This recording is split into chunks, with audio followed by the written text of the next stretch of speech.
We respectfully request the Sangha great virtues for the sake of this assembly and all living beings.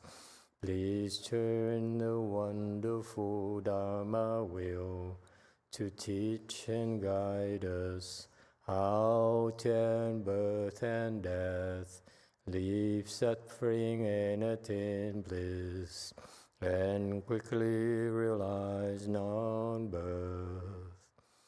Cung thính đại đức tăng thịnh, vì thứ pháp hội khắp nhất thiết chúng sanh, tịnh chuyên diệu pháp luân giáo đạo ngã môn, như há liêu sanh thoát tư ly khổ đạc lạc, thất chứng vô sanh. Homage to the Blessed, Noble, and Perfectly Enlightened One. Nam mô Sa Đan Thù Su Chế Đô Ye La Hư Đi San Miao San Pu Tô Xie.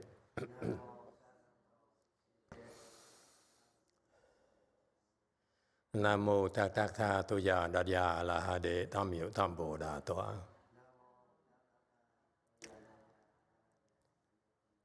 The unsurpassed, profound, subtle, and wonderful Dharma in 100,000 million aeons is difficult to encounter. Now that I'm able to see and hear, I will receive and maintain it. I vow to fathom the thus come one's true and actual principles. Wu sheng sheng sheng wei miao fa bai jian wan jie nan zao yu. 我今见闻得受持，愿解如来真实义。O Buddhas and Bodhisattvas, Great Master Huineng, Great Master YongHua, all good monks and nuns, and all good advisors, Emitofuo. 诸佛菩萨、六祖师父、上人、各位出家人、各位善知識、弥陀佛。Chư Phật Bồ Tát, kính thưa lục tổ, hòa thượng Tiên Hóa, quý thầy cô và quý vị thiện sư thức A Di Đà Phật. Hello everyone, today is the 13th of August 2022. We are gathered here to continue discussing the Sixth Patriarch Sutra. We are on slide 191, chapter 2. It talks about prajna, this Buddha's wisdom that we all are endowed with, and we're are learning how to unveil it and wield it for ourselves. Sutta text: if you give rise to genuine prajna, contemplation, illumination, in a kasana, all false thoughts are extinguished. If you recognize your self-nature, in a single moment of enlightenment, you will arrive at the stage of a Buddha. 若起真正般若观照，一刹那间妄念俱灭；若是自性，一悟即至佛地。Okay, not sure why we have highlighted Bora Guan Zhao, okay, but translation is okay.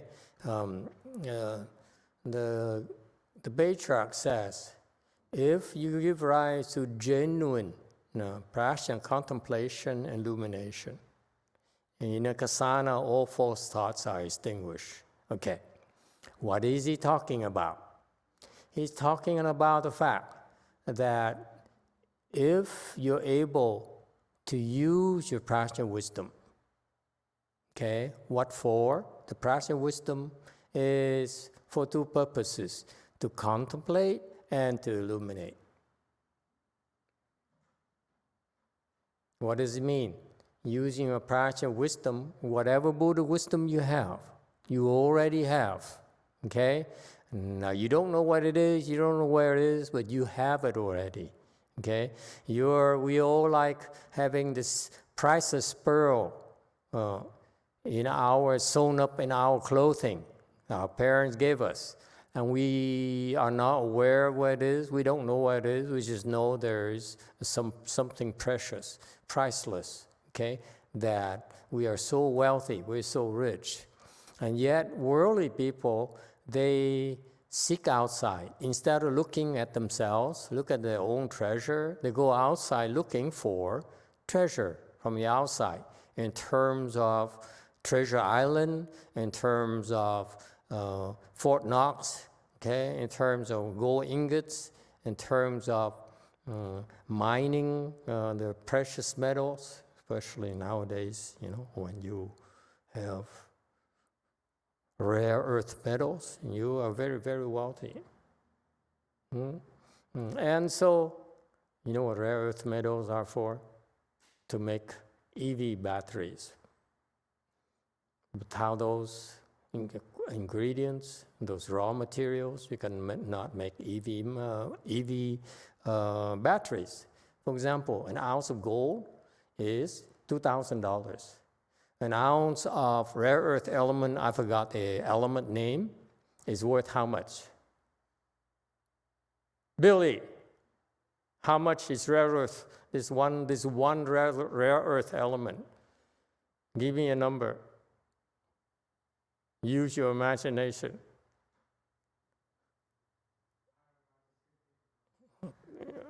Give a hint. Hey, TikTok girl, give a hint to your dad. Don't give it to me. What did she say? See, he defers to his precious daughter. How much?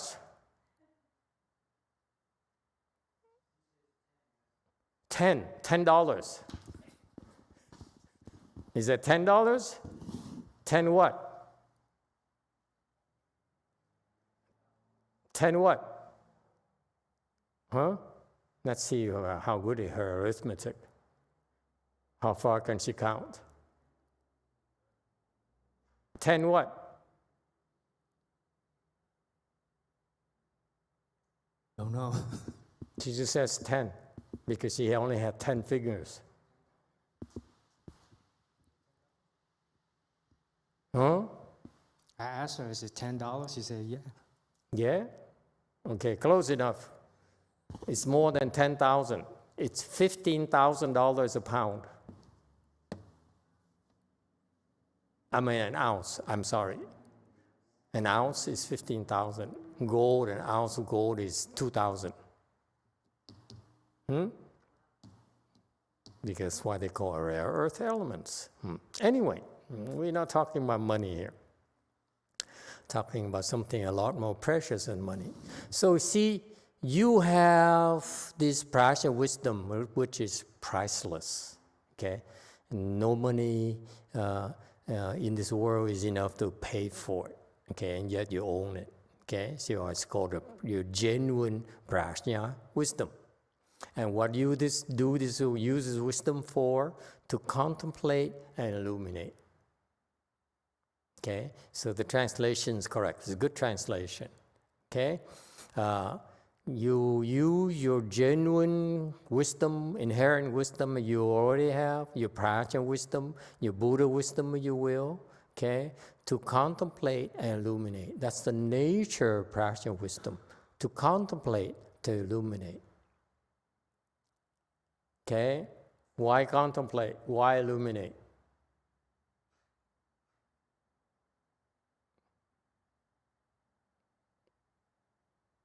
This is how you use the prajna wisdom you have to contemplate. Okay, so what it means to contemplate is that you focus single-mindedly on something is to contemplate. Is that clear? So, for example, you think of, let's say, what happened to all the boys? They're all helping carry some display cases, and now they all disappeared. We lost some. Only Hong and Francis came back because they had to work. Oh, I thought of taking the afternoon off. I was pooped. I only use one arm because someone forced me and said, Master, you're the master. You can only use one finger. I said, okay. I ended up using one arm. I'm really exhausted. Imagine I use two arms, I probably have to lecture lying down. Anyway, so we lost all the strong men. Only the weak men are here. Okay, so you practice your wisdom,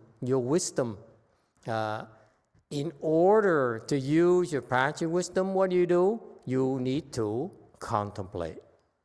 Yeah, contemplate means that, let me see. You see what I mean? That's contemplation right there. Let me look. That's what you do. You naturally contemplate when you must. Notice that? Okay? And let's say, you remember me? And say, let me see. Familiar? Okay, so that's contemplation right there. Let me see. And maybe let me focus. That is contemplate. At the exclusion of everything else. Is that clear? So to contemplate is to look at something single-mindedly at exclusion of everything else. That's what definition of contemplation. I don't care wherever you go, whether it's Hinayana, Mahayana, non-Buddhist, it's the same thing. Contemplate is to do that.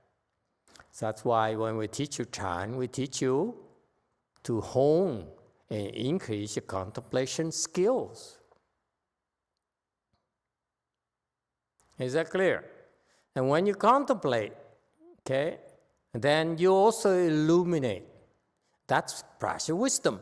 Practice wisdom is to be able to focus single-mindedly. This is why in Mahayana we teach you Chan, and we stress the concept of being single-minded. We don't stress mindfulness and all those things that other people teach, because that will not bring you practice wisdom, will not activate your practice wisdom. Is that clear? In order for your practice wisdom to be activated, you need to be single-minded, not mindful. Is it clear? You can be totally unmindful, but as soon as you need to, you single-mindedly look at something. That's your practice wisdom in action. No mindfulness crap.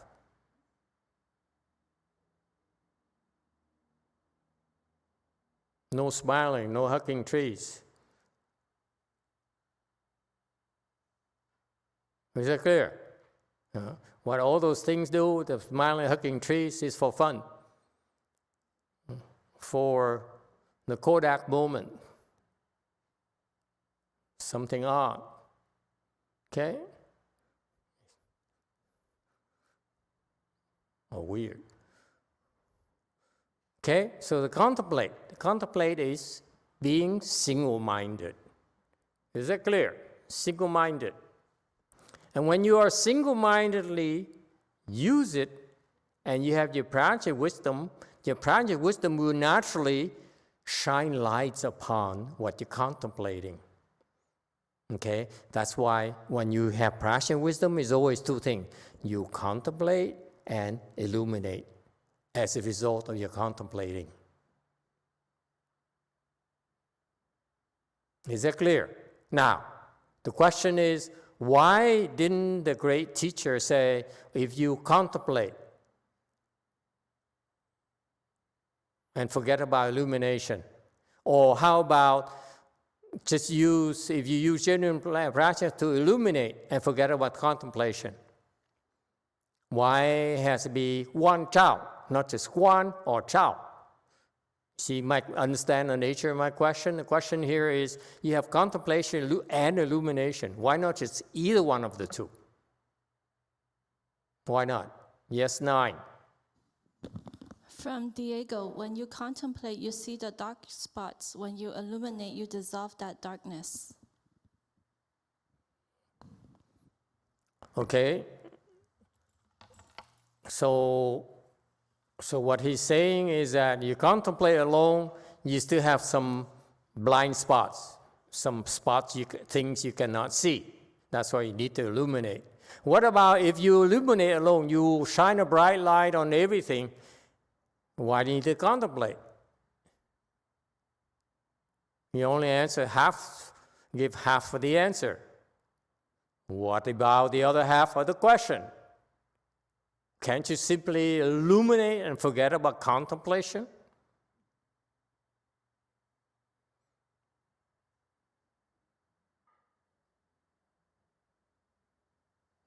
Hello, everyone. Anybody out there? Oh no, it's just another brick in the wall. Never mind, you guys are so unmusical. Yes, 6.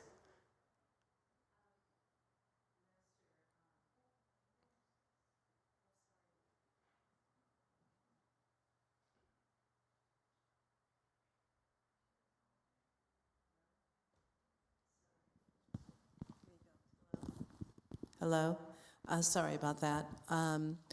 Geez, what was it about? Oh, contemplation. Sorry. You have to contemplate because then you're focusing on the item, not just illuminating. And why can't you simply illuminate and forget about contemplation? You're not answering the question. I don't know. And you don't know is the answer. Okay. 9. From Alto D, contemplation makes the illumination specific. Okay, he's touching somewhere close enough. From Diego, both go together. Contemplation will show you a single-minded view of what's contemplated. Illumination will give you a deeper view of the object. Then both grow exponentially together. It's hard to explain with words, Master. Then you don't get it if you cannot explain with words. You still don't understand. Okay, you need to contemplate, illuminate. Number 1, you contemplate, and without illumination, then you still have some dark areas you cannot see clearly. So you need to illuminate. So what happens is when you contemplate, your practice wisdom also illuminates naturally. Okay. So far, so good? However, what if you only illuminate, forget about the contemplation? Illuminating is like you turn on bright lights everywhere, but you really lack focus. You really don't understand the details or the depth. You lack the details and the depth of concentration or contemplation. Okay? Just like, tell me what you see, and you write a whole essay instead of all they want you to focus on is one single point. You, him, that's it. Okay, so you need contemplation to provide focus, to provide a focal point. Okay, otherwise you become scattered. Illuminate alone is not enough. So far, so good? Next, 93. Commentary. If you recognize yourself nature, then okay, sorry, we're not done yet. In a kasana, all false thoughts are extinguished. Okay? This is the secret. People keep on asking me when they came to our chant classes, or they came to our Pure Land training session, they said, Master, I recite the Buddha's name, but I still have a lot of thoughts. They come in between. Or people would say, Master, I've been meditating for a year now, and for 2 months now, I'm discovering that my head is full of thoughts. I keep on thinking and thinking and thinking. And I ask, only during meditation? And he says, come to think of it, I'm like that all day long, not just during meditation. I said, bingo, okay? So that's what happens.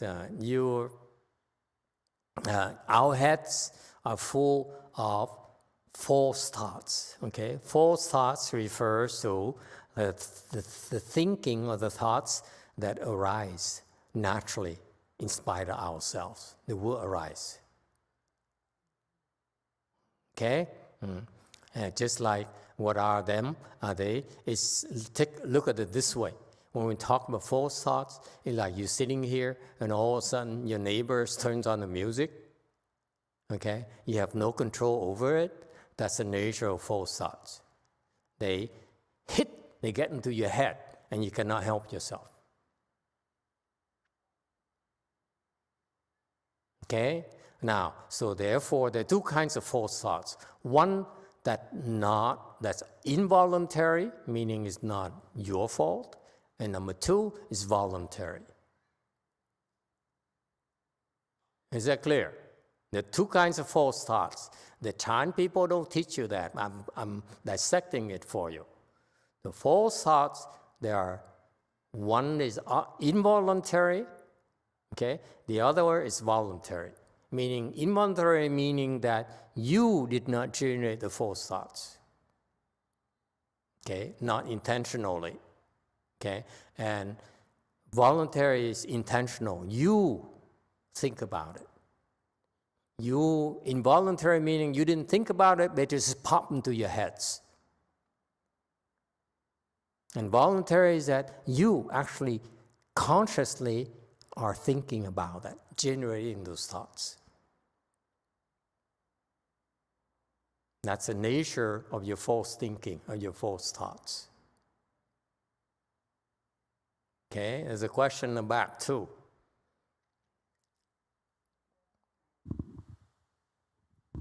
Dạ thưa Thầy, con có chút xíu câu hỏi được hỏi Thầy không nhỉ? Thầy nói về vấn đề vọng niệm, thì cái vọng niệm do tâm vang riêng hay là do bổn tâm của mình phát sinh ra?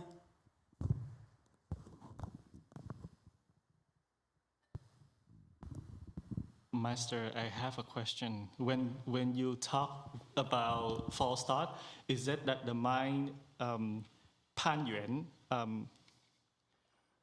Climbing on condition. climbing on the condition, or the mind itself generated the thought, a false thought? That's why I just talked about voluntary and involuntary. I don't need to use big words. Anyone else? Anyone else has an idea or some comments or suggestions? Okay? Okay. Now, the two false thoughts are involuntary or voluntary. Involuntary is that you had nothing to do with it. It just came in to your head. Somehow shows up in your head, like that music right there in your neighbor, or the car noise right there. They drive by and the noise is perceived by you. You didn't do anything, it just came to you. It's called involuntary. So the thoughts come to you in an involuntarily, that without you doing anything. So far, so good? Okay? So for example, you sit there, all of a sudden a thought arises, says, 知道!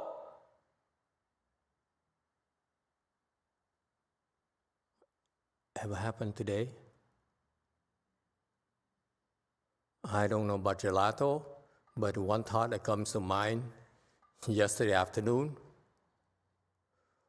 watermelon.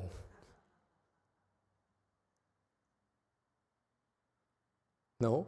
When it's so hot, when it's so hot, when I was younger, it was so hot, I said, the ocean. Okay? Because I used to live by the ocean. Okay? So those come naturally. Okay? You don't even think. They just came. Okay? And that's called involuntary. And then after the involuntary thought, then you say, oh yeah, gelato, bulgarinis. Not just any gelato, because many gelato we find shops out there in Southern California are fakes.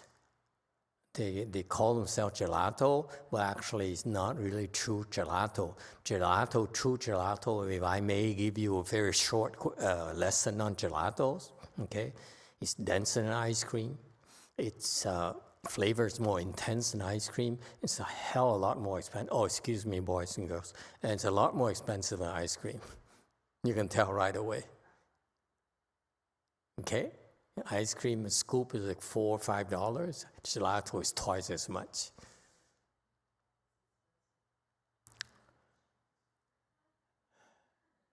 Anyone thinking of gelato? See what I mean? Okay? So they come to you naturally. Okay? Not of your doing. Okay? That's called involuntary. But for me, it's voluntary because I'm thinking of it. You see that? That's what happens. The thought comes to you, it arises naturally, and you follow the thought. That's called voluntary thinking. You chase after it. So Chan meditation is you look at the involuntary thoughts and not chase after them. That's all.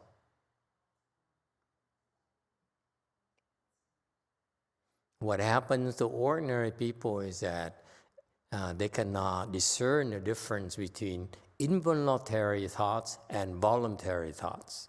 So to them, they're all the same. Okay? In particular, especially for some of you present today who are depressed, severely depressed. You wake up in the morning, within 1 minute, you have a thought that arises. Immediately, it says, I don't feel good. I'm speaking from experience, boys and girls. This is not imagination. This is not from a movie. This is my own life. I don't feel good. What happened to the Texan guy?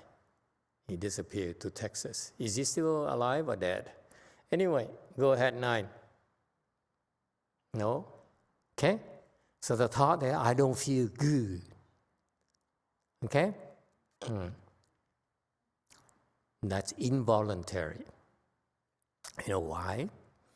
And as depression goes, it says, don't feel good.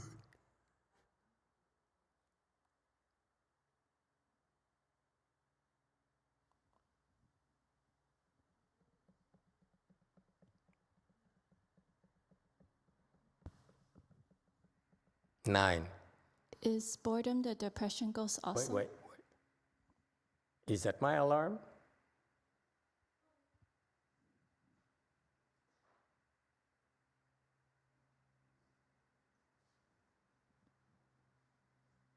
Someone goes with her.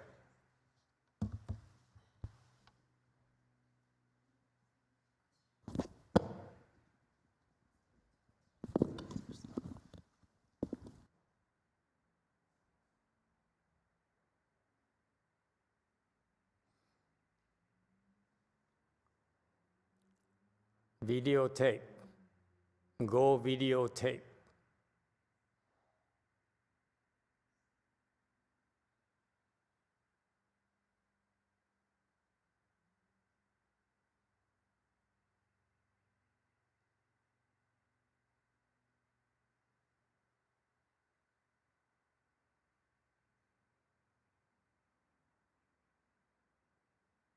That's not my alarm. It's not? Should I read? Yeah, I asked the question. Okay. I also have a second question. Oh, wait, here's the first one. I have a question about contemplation and illumination. We have to exercise our will to choose what we contemplate, but the illumination is done by our Buddha nature. Is this correct? Repeat the question, please. We have to exercise our will to choose what we contemplate, but the illumination is done by our Buddha nature. Is this correct? That's correct. Who asked? Alta D. Okay, very good. That's how it works. You have to say, I want to look at this. Oh, that's my alarm. It was yours. Okay? And then naturally your prajna light will illuminate it.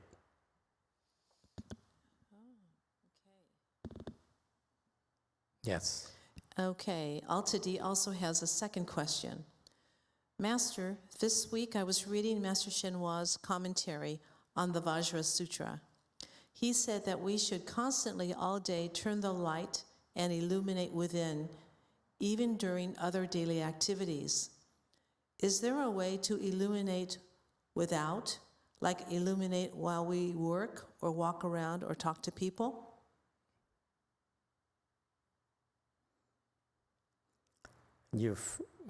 It's a process where when you return the light and illuminate within, refers to a process you need to practice to be in order to open your wisdom. Once you open your wisdom, then you can illuminate outside. Okay? So what happened to ordinary people is they never learn to illuminate inside. That's why when they illuminate outside, they cannot see clearly because they're confused. In order for you to see clearly, you need to remove confusion in yourself first, inside yourself first, before you can see clearly outside of yourself. So ordinary people, their emphasis is different. They are messed up. They mess up the order. The order of things is that you make sure you are clear-headed before you look outside. That's why you are taught to illuminate inside, return the light and illuminate inside.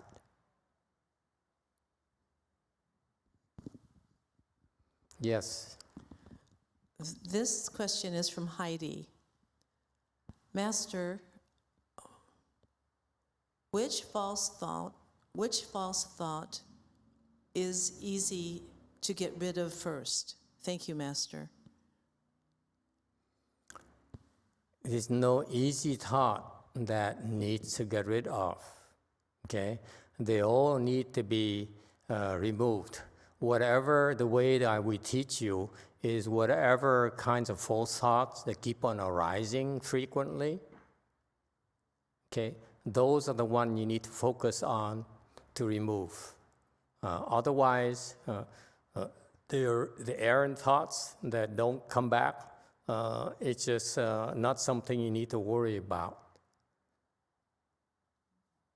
Okay, good questions. Anything else? Yes, too. Thưa Thầy, con xin hỏi là khi cái vọng niệm đi lên là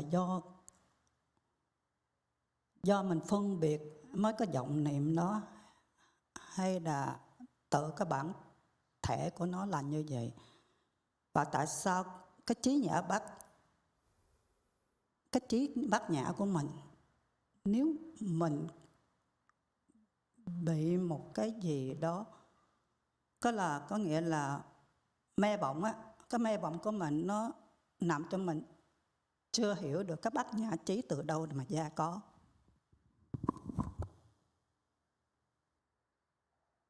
Emitofuo, Master, I have a question. Is this the false thought is because of our discrimination, or it is on its self nature, it is that way? And why is it that our prajna with wisdom, why is it?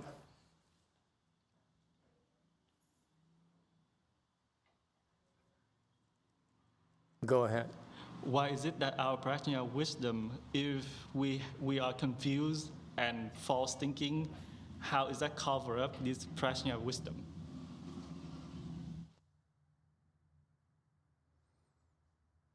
Okay, the question is not worth answering, because the more I answer such questions, the more you have questions. Okay, that will lead to nowhere. It's not about recognizing the false thought or how it came about. It's about knowing what to do with it. Knowing, recognizing where it comes from doesn't matter, is irrelevant.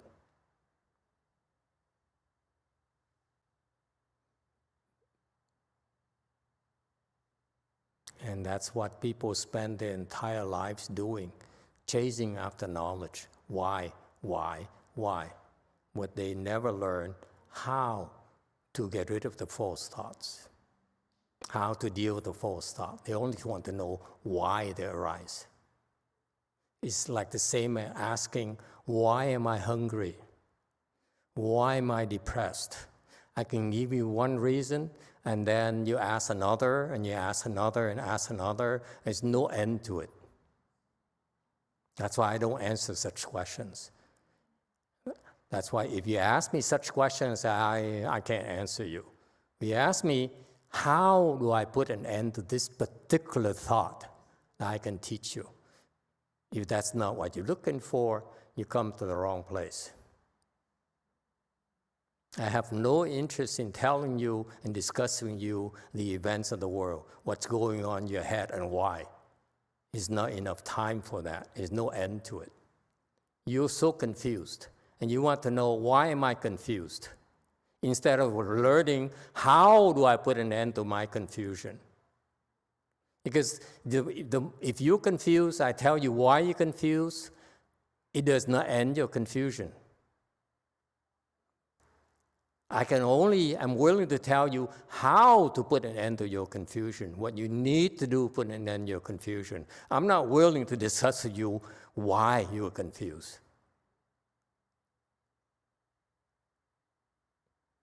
Because if I discuss it with you, you ask more questions, which has happened already, because my telling you why will not end your confusion, will only create more confusion for you. That's the truth. This is why I don't indulge in explaining to you why. It has never worked in the history of Buddhism, the last 3,000 years. What we focus on teaching you is what you need to do, the how. You go about putting an end to your confusion, putting an end to your false thoughts, not why you have false thoughts.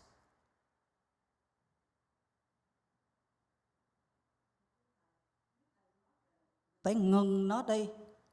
Nhưng mà cái căn nguyên của nó là mình không biết được. Con người ta rất là tế nhị, rất là tinh tế. Mà khi một vọng niệm nó không biết cái căn của nó thì làm sao mà dứt hẳn được.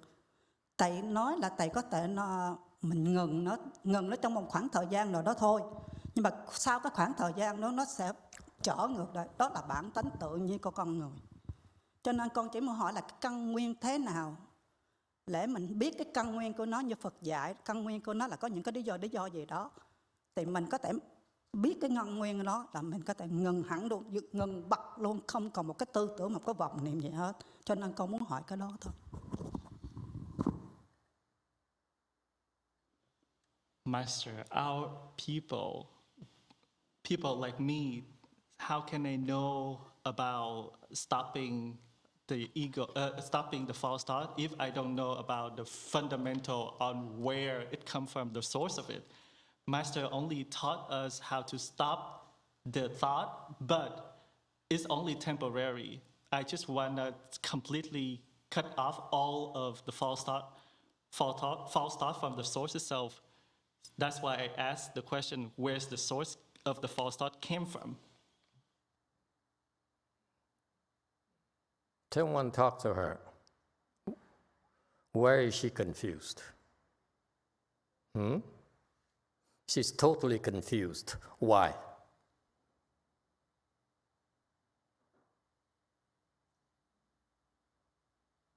This is her particular problem she's always had, which you don't have. That's why I doubt that any of you will be able to point out what her problem is. But give it a try. What's her problem? Go ahead, Q&A. Let me see your level of wisdom here?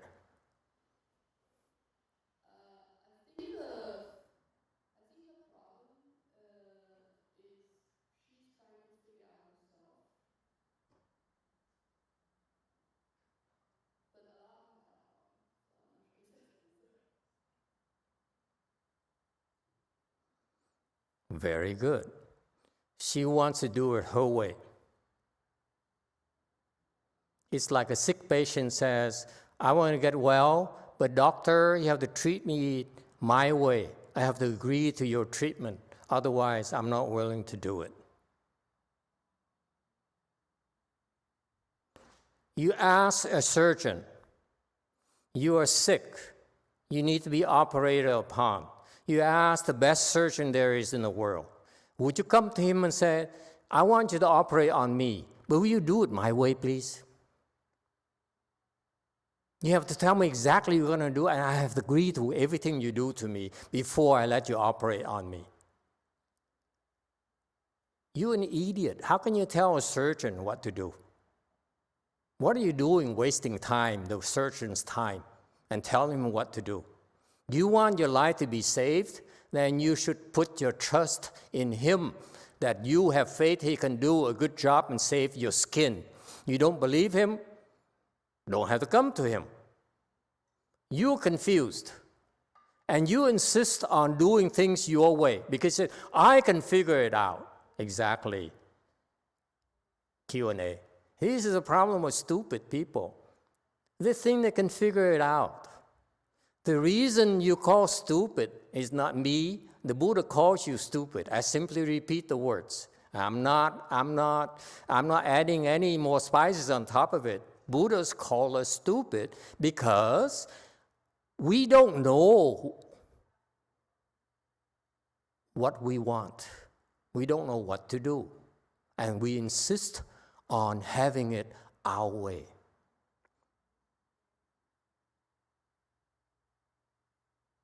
That's why it's called stupidity, because you insist on your stupid ways. There's no way to explain to you. And that's why you remain stupid, lifetime after lifetime after lifetime, because you're so full of your stupid self. It's the ego who says, do it my way, do it my way. Otherwise, I won't believe you.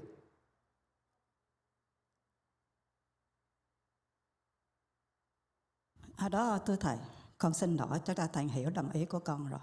Con không phải là con thân thầy, hay là con có muốn một cái gì đó để mà giải thích về cái con không cần. Cái đó con không cần, con chỉ muốn biết là theo Phật dạy về kinh Viên Giác, cái Bồ Tát Kim Cang họ có 3 cái nghi hoặc. Cái 3 cái nghi hoặc đó là do con người tự nhiên người ta có cái 3 cái nghi hoặc đó thôi. Cho nên con chỉ đọc cái kinh đó rồi xong con muốn biết nguyên do và căn nguyên của nó. Tại sao con người có những cái vọng niệm nó ra, mà tại sao cái trí tuệ bát nhã của mình từ đâu mình có thể mình sản sinh một cách tự nhiên để mà giải quyết cái vọng niệm đó thôi. Nếu là con nó hỏi thầy mà thầy có nghĩ là con cái gì đó, con xin lỗi, con thực tình con xin lỗi, con không có ý tưởng gì hết.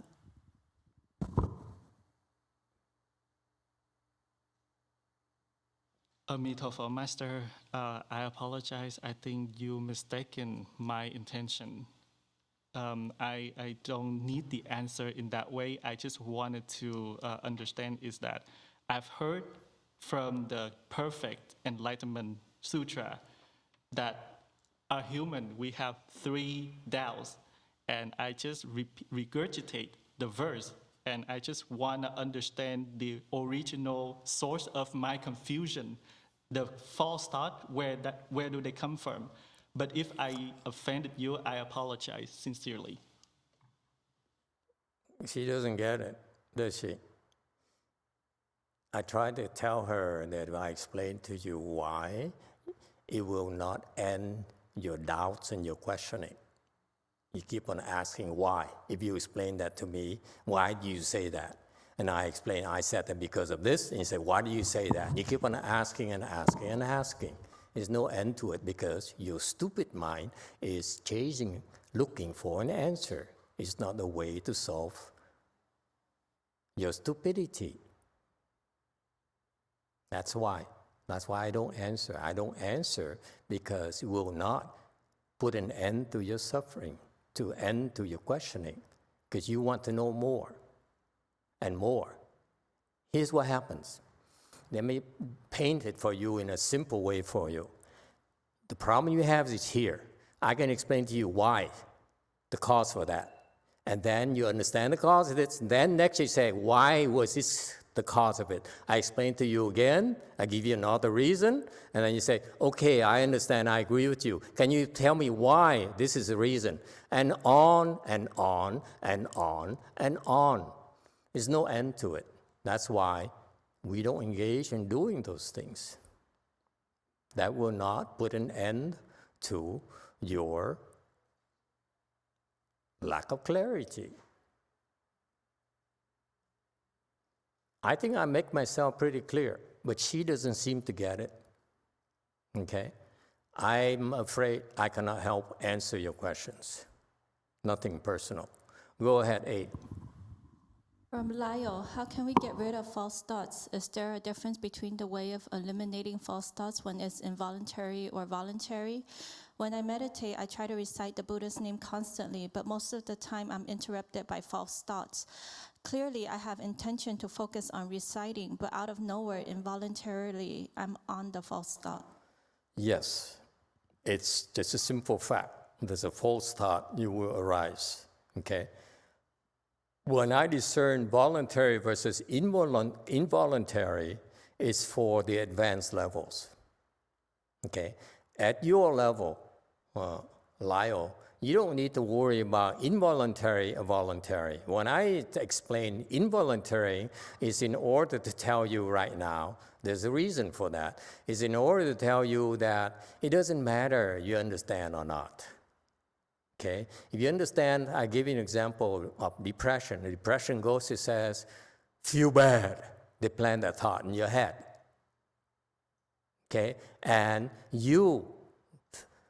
for most people, they think it's their thoughts. Like people like Daniel, who says, I don't feel good, I feel depressed. Okay? He never realizes that it's not his thought. The thought is planted in his head by depression ghost. That's the example I gave. Okay? So, does it matter if I point out to you that depression ghost right there is doing it to you? And then he says, let me worry about the depression ghost. But you don't realize there's more depression ghosts. So the worry about the cause, but that way is not going to solve the problem. So what do we teach you at your level, Lyle? Is not worry about voluntary and involuntary yet. At higher level, you'll be taught how to handle it. Lower level right now, what you do is you learn to resist the temptation to follow, to think about it. That's all. If, for example, you talk about it's hot right now, your body feels hot. The thought is a natural thought. It's a reaction to the natural phenomena around you. The environment is hot, therefore, your body feels hot. So therefore, you're aware, and the thought of being hot is naturally generated. Okay? That's involuntary. However, for ordinary people, which they're used to, they said, it's so hot. My God, I would love to have some gelato. I love to have some watermelon. That's voluntary. So all you're doing right now is not to think about it. That's all. And that's how you first must do in order to learn how to deal with the false thoughts. It's not understanding. It's not understanding why, but is you need to first do that. And then you begin to understand why you need to do that, okay? And then you can be taught. But there are a bunch of people who would come to my temple and say, could you explain to me why? I need to understand. I look at them and say, you can't understand. I explain to you, you can't handle it. That's why I don't explain to you. It's not I cannot. I can, but I refuse to, because you can't handle it. You remember that movie? Justice for all. You remember that movie, huh? And so, you see, there's no need for you to understand too much. All you need to do right now, Lyle, okay, is one thing, do one thing. Instead of trying to understand why, just need to look at yourself and says, I will refrain myself from pursuing those thoughts. If it's hot, the thought arises, I want to have some ice cream, some watermelon, cut it out. You stop right there. Don't generate another thought. Don't generate a second thought. Okay? And then next time around, when it's hot, you won't even generate the thought of gelato or ice cream or a drink or whatever. Then that's how you break it. You break it from, at this stage here, thought number 3. Thought number 1 is it's hot. Thought number 2 is I want something cool. Okay? Number 3 is I want some gelato, for example. You stop at number 3. As soon as you wear thought number 2, you start number 3. Okay? And that's how you meditate. That's all you need to do. Know right now. You can do that, you make it. You don't need to understand anything. You just need to know what to do. Understanding is not going to help you. This guy comes to my temple trying to understand everything, and it's leading him nowhere. That's perfectly okay. Okay? Those of you who have been with me, who I certify to have reached levels of wisdom, is because you successfully did what I told you to do. That's all. But people like him, like her, insist on, I want to know, I want to understand. Good luck. I can answer you every now and then, but I'm not interested in answering you all the time. Sometimes I answer, sometimes I don't answer. You see the pattern? It's so fun, I answer to have a laugh. But when it's useless, I won't even get a laugh out of it, I won't answer. This is a waste of time. Knowledge is not going to help you. Knowledge, you can pick it up from a book. You don't need me. Why do you come to my temple asking for knowledge? I am only willing to help you put an end to your false thinking, not to know. You want to know? Go somewhere else. Q&A, go ahead.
Okay, now you talked about it. Now you brought it up.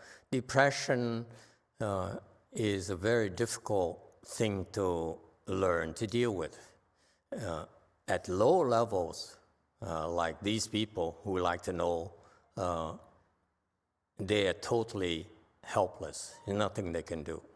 Okay, when they go into the depression mode, That's it. They're dead meat. They're totally useless. Okay? It's no talking to them.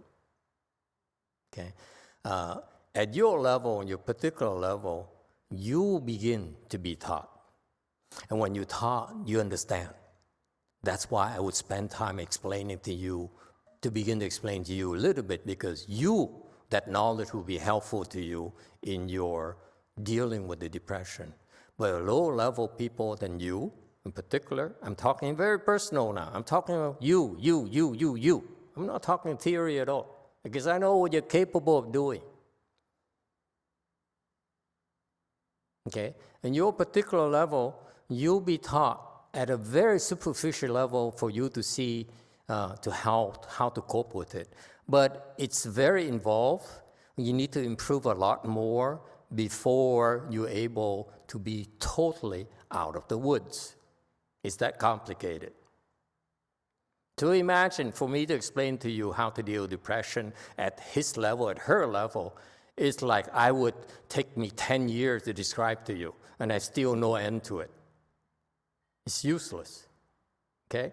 At your level, similarly, I could also spend a lot of time explaining to you as well, okay? But it's useless as well. The difference between you and them is that you, when I explain now, you can understand. So I will start explaining to you things you can do, okay? Whereas at their lower levels, I don't bother explaining to them, because if I explain to them, they still can't do it. It's useless for me to spend time explaining to these people, okay? But for you, I waited until you get to this stage here, and we started explaining to you how to handle your depression, and you're able to snap out of it on your own without any help. Their levels are totally helpless. They cannot do anything without our help. Good luck. They think they can do something about it. Let them try until the day they die. They will not be able to. I know how strong they are. Okay? I know how tough the problem is, because I was severely depressed myself. I went through all these phases myself. She's depressed. I see the depression. I'm not even teaching her how to deal with it yet. That's how difficult it is. Okay? So at each level, you will be taught how to handle it.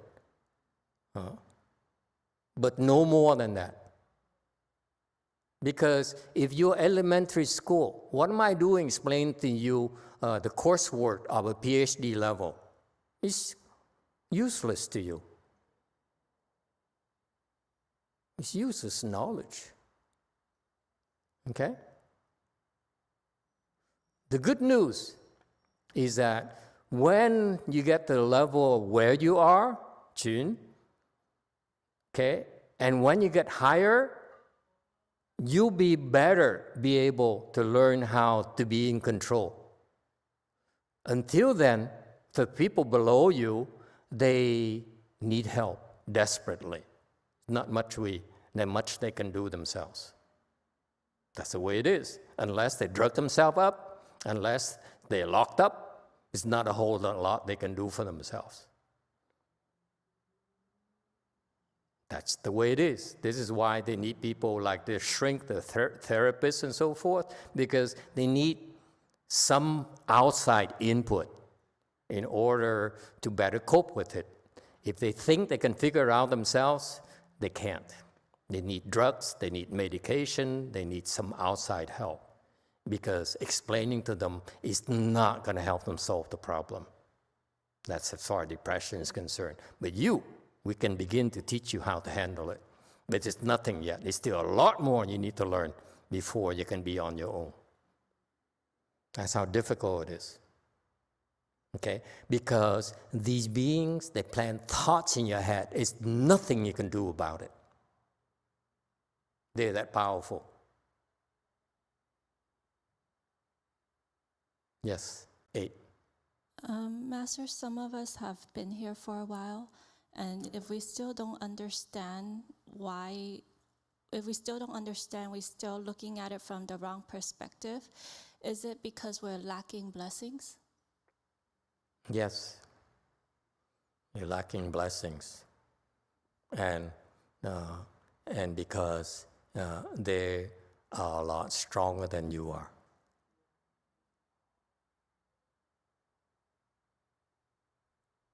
The enemy is stronger. You need help. That's all. You have to become stronger before you can handle them. It's that simple.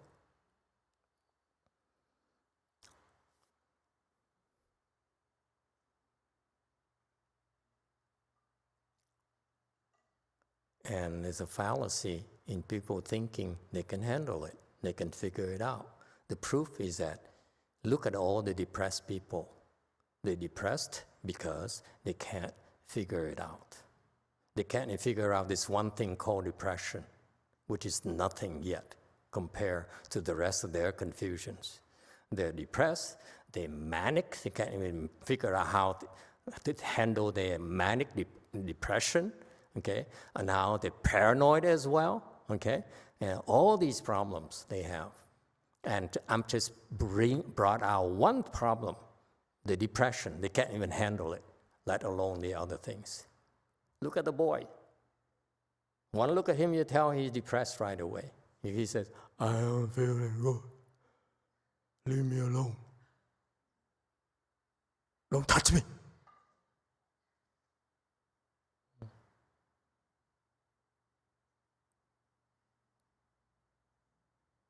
That woman is the same thing. Look at her. I'm depressed. Don't you dare look at me.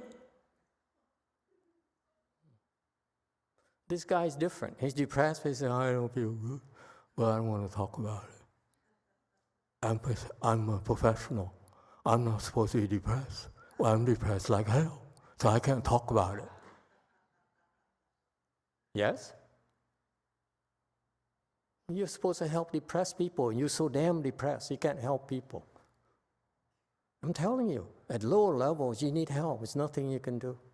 That's how difficult it is.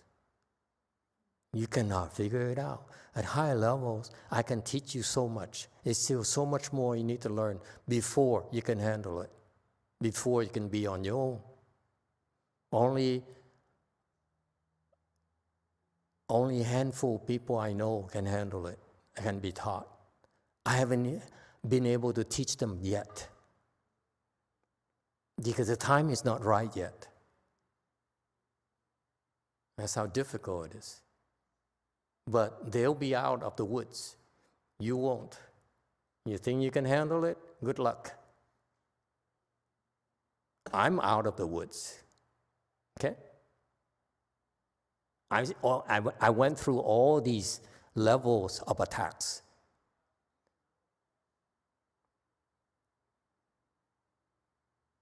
You haven't. How do you know? You can't even tell how they manipulate you.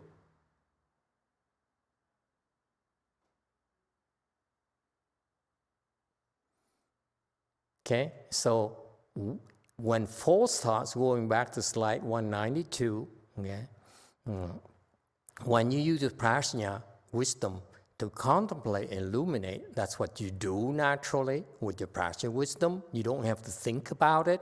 If you focus on something using your prajna mind, and there's a way to do that. I'm not teaching you, okay, because you're too stupid to be able to do it. Okay, but when you reach a certain level, you'll be taught how to use the prajna contemplation. Okay, I'm looking at you, spy number one. You're too stupid to be taught how to do prajna contemplation. Okay, but when you do that, when you do it, you naturally will contemplate and illuminate naturally. And when that happens, in a split second, all false thoughts would stop. That's exactly what happens. What Master Huineng did here, he says, if you reach this level, this point here, this is what's going to happen. And this is important for you to hear about this, because when you're there, then you know exactly this is the case.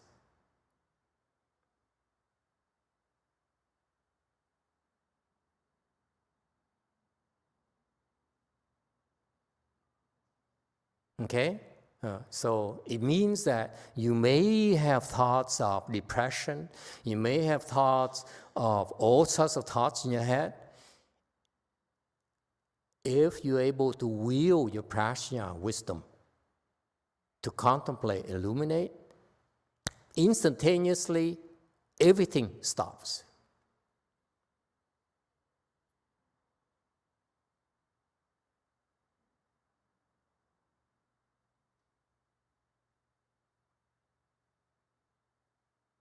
All the false thoughts will end, will disappear, will dissipate instantaneously. You don't need to know why.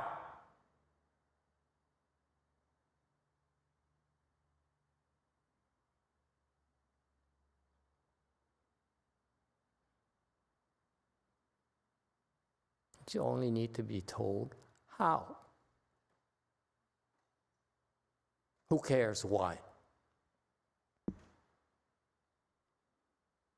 You have a lot of garbage in your house. You say, why do I have so much garbage? Wouldn't you rather know how do I get rid of my garbage so that I have a clean house? How does understanding why I have so much garbage going to help you?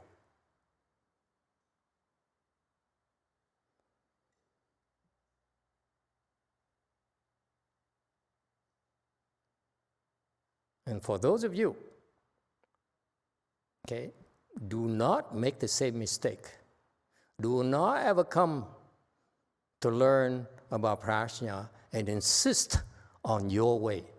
You should be so grateful. I tell you what to do. You do it, you understand. You don't do it, it's your life. He's been here for a year and a half. He says, I'm going to do it my way. What do we care? How does it help your depression? It will never help your depression. And that's a problem with people in the world. They said, I want to do it my way. I figure it out. Good luck. There are plenty of people who are smarter than you. There are therapists, there are professors, there are researchers. They have yet to figure out how to deal with depression because they don't know enough about depression, how to put an end to it. You keep on looking for tricks here and there. That's all. That's why they will never be able to do it because they solve the problem resolution is wrong. You cannot solve the depression problems like that. Okay?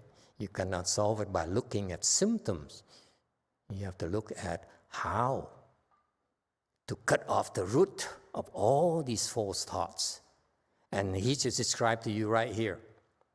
That moment it happened, it will happen, and you recognize, oh, I know about this before, okay?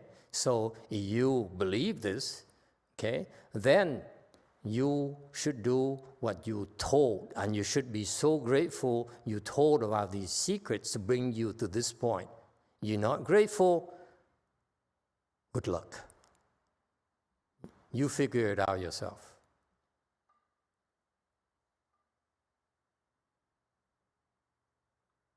What is it to me? I don't need to help you. It's your life. Next, 193. If you recognize your self-nature, in a single moment of enlightenment, you will arrive at the stage of a Buddha. This is referred to the fact that Chan school says, see your nature and accomplish Buddhahood. This is what he's referring to. However, it is a little bit misleading. Okay, what he said is a lot more accurate. He says, in a single moment of enlightenment, you will arrive at a stage of a Buddha, the ground of a Buddha. Doesn't mean you're a Buddha. So that's why for the Chan school, especially Zen school, to say, see your nature and accomplish and become a Buddha is misleading. To me, I don't like to talk like that. You understand? When you see your nature, it doesn't mean you're Buddha yet. You're on the Buddha ground. You arrive at the ground of the Buddha. It's not a stage of the Buddha. D here, the ground. Okay? Change it. This is wrong. When I first explained it, okay, I didn't dare change much. Okay, now I'm a lot more blunt. Okay, I have no time to waste. Okay, I don't want to waste your time nor my time. So what he means here is very precise. He says, you are no Buddha. You only in the neighborhood of Buddhas. That's all. You're a member of a very exclusive club called Ground of a Buddha, but you know Buddha. Don't be so full of yourself.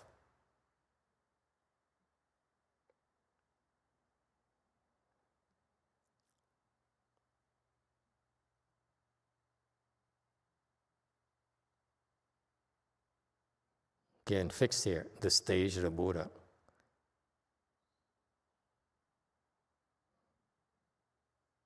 The Buddha ground, not the ground of the Buddha. You arrive at the Buddha ground.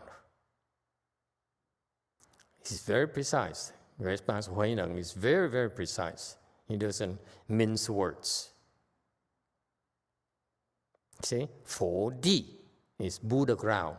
It's not ground of Buddha even.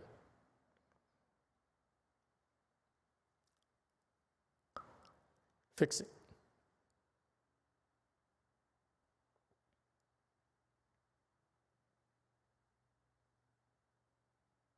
Go ahead, 8. From Diego, Master, I wanted to do it my way until one day I heard you speaking about you don't know where to see from the 6th Patriarch.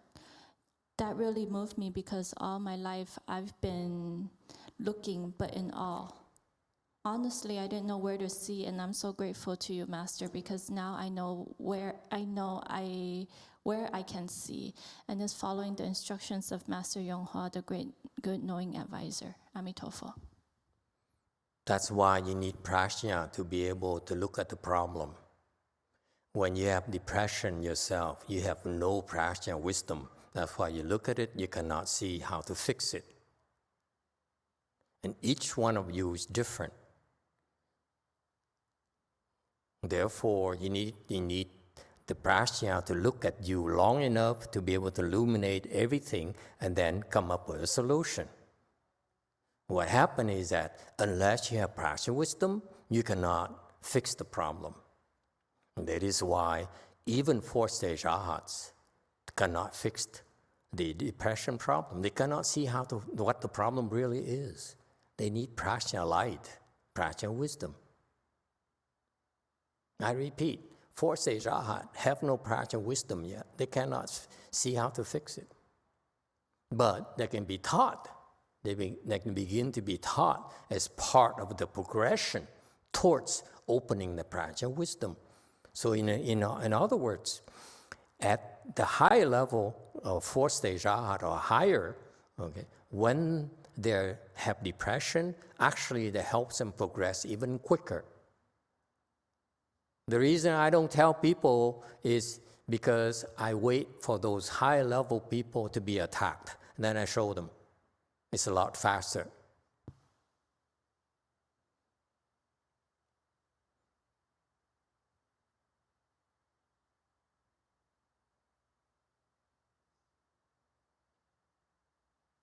Okay, can we go back to the slideshow?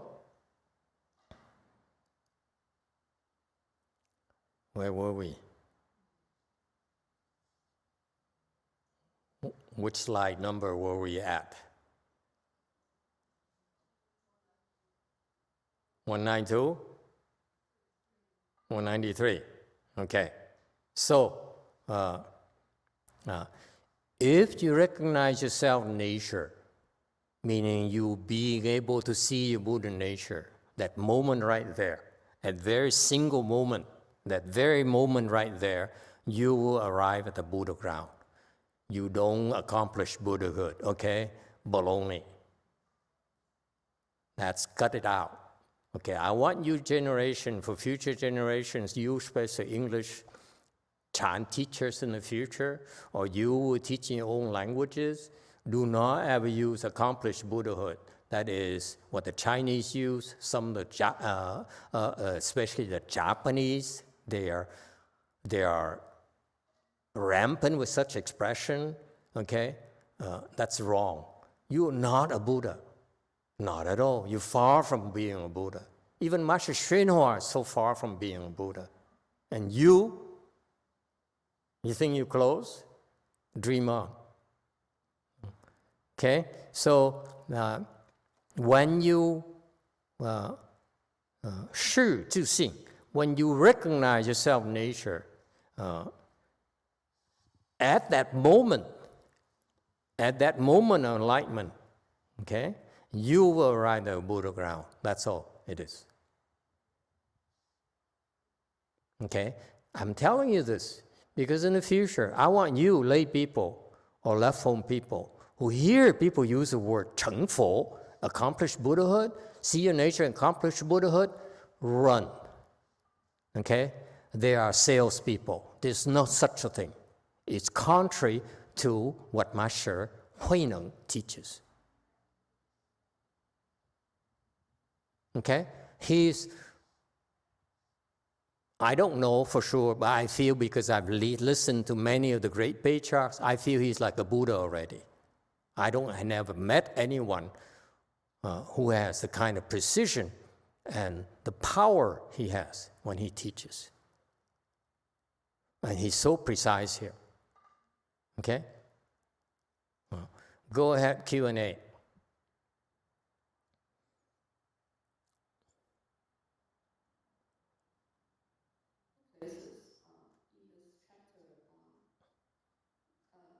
It was mentioned that Buddha, right, like something like 一念入实，入实是实佛。So this Patriarch Sutra actually had several of those mentions. I think I'm wondering, do they all kind of talk about something that not really Buddha, any Buddha, but just yeah. Basically, that was my question. That's the unique thing. I think like a lot of Buddhism talks about sudden enlightenment. It talks about becoming Buddha. And also related to this, when Buddha got enlightened on the Bodhi tree, did he go from like unenlightened to Buddhahood right away, or did he go through long, through 9 days? He's different. Shakyamuni Buddha became a Buddha then under the Bodhi tree. He's different from us. We know Buddhas yet. His is a special case. He accomplished Buddhahood. That's why he became a Buddha. That's why we call him Buddha. But we never can call ourselves Buddha. Even though we become enlightened, we are not Buddhas. We cannot call ourselves Buddhas. That's all. Okay? And so to say accomplished Buddhahood is misleading, is overselling our process. And I don't like it. Don't you dare talk like that. Okay? I will slap you in the face. Who are you trying to sell? Who are you trying to con? 194, good no advisor. When you contemplate and illuminate with the wisdom which brightly penetrates within and without, you recognize your original mind. 善知识，智慧观照，内外明彻，是自本心。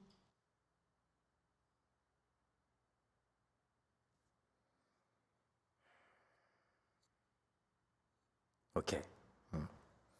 I will change the text a little bit here because I don't like it. The way that these people did, they combine concepts because they don't understand what he's trying to teach them. At least not as well as I do. Let me explain to you and be prepared to fix this. Good no advisor. When you contemplate, illuminate with the wisdom, okay? That's correct. That's he's referring to the Guan Chao, the Chu Hui Guan Chao that we talked about earlier, when you contemplate, illuminate. Okay? When you do that, then inside and outside, everything is clear, thoroughly. That's what this phrase means. It has nothing to do with brightly penetrates. Okay?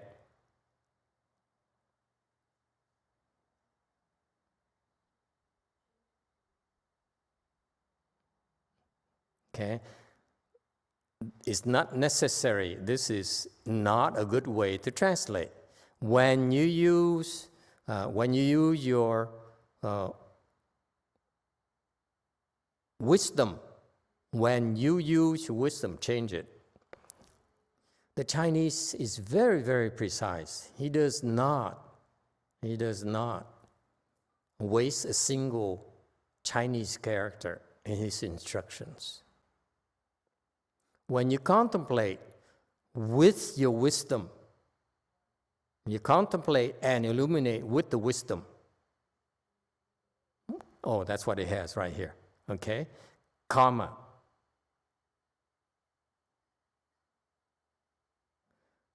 Then, inside and outside, everything is clear and penetrating.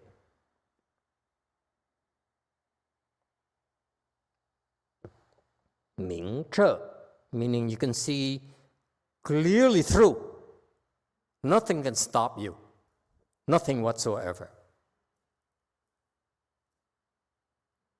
It's a very powerful statement. If you use your wisdom to contemplate, illuminate, okay, you can see everything clearly without obstruction, inside and outside.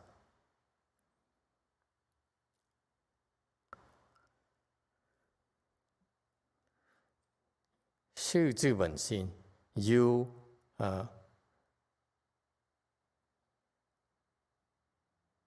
thus recognize your original mind. Okay, change it for the commentary.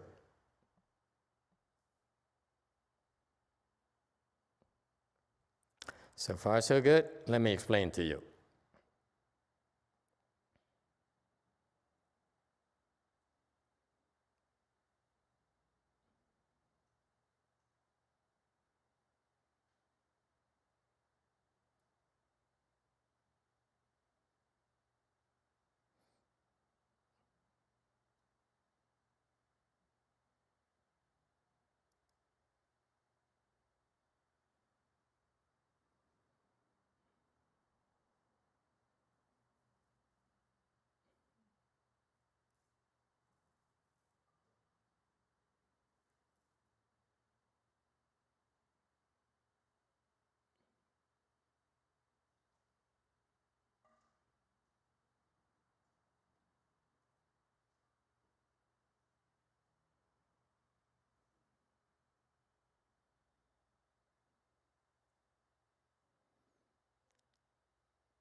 Okay, let me elaborate for you. Because he's very precise. Okay? He uses words for a reason. That's why we don't want to mess with it. You don't need to combine it to make it more fluid and whatever. No. Here is where he says, this is what I mean. Okay? There's no need to be literary here at all. Can you shrink this so that it belongs to the frame?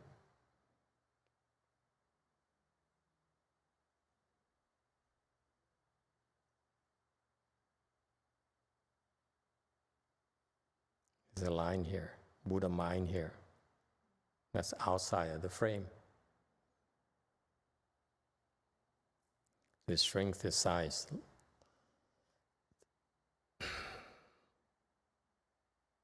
There you go. Thank you. Okay. Let me explain for you. Okay. Remember earlier someone asked me, how do I look outside? And this is the answer right here, okay?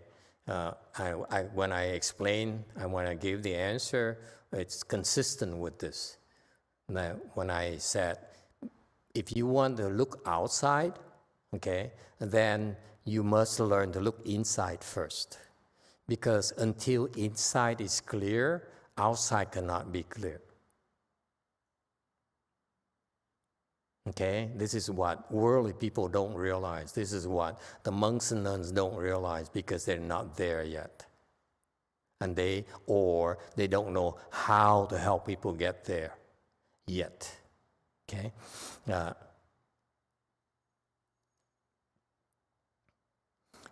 So when you use your practice of wisdom to illuminate, okay, wisdom here refers to your practice of wisdom, to contemplate, illuminate, okay? And then it doesn't matter whether you look at yourself or you look at outside. Okay, when you do that, whether you look at yourself, okay, then you can see how the depression ghost is attacking you, for example. In theory. Or you look at outside. In theory, you can see how they're attacking someone else. In theory only. Okay? This is what he's saying. Okay? So inside and outside, everything you look at is clear. Okay? Ming, che. Ming is clear. You understand clearly. Che is thoroughly. Okay, and I changed it to penetrating because it's not about clear, thoroughly. I want to separate clear and thorough. Clear refers to the fact nothing can be hidden from your practice of wisdom, your Buddha wisdom. Nothing can escape that light. Penetrating, okay, refers to the fact that you can look at the whole thing instead of partial.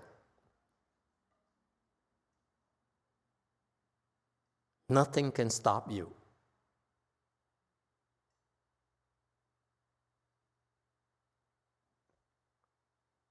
Okay?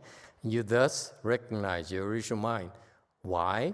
Because when you're able to see inside and outside clear, everything is clear and penetrating, then you realize that's how your original mind really functions, how your original mind can operate, can do for you. Okay? Yes, 8. From Jesus, should not it be penetrated instead of penetrating? Penetrated is okay. Penetrating is maybe a little bit of a sales pitch.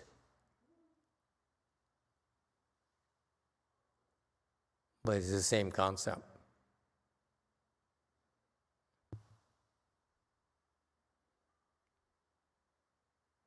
Penetrated. I prefer penetrating. It's more active. Okay? You thus recognize your original mind. Then here refers to that you are able to see the extent of your Buddha mind, how far it can go, how you can depend on it to understand without having anyone to tell you.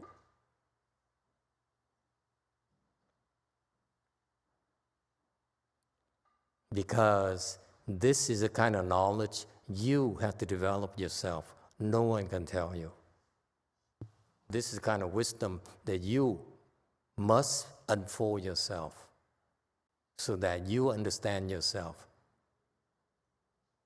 without needing any help from anyone.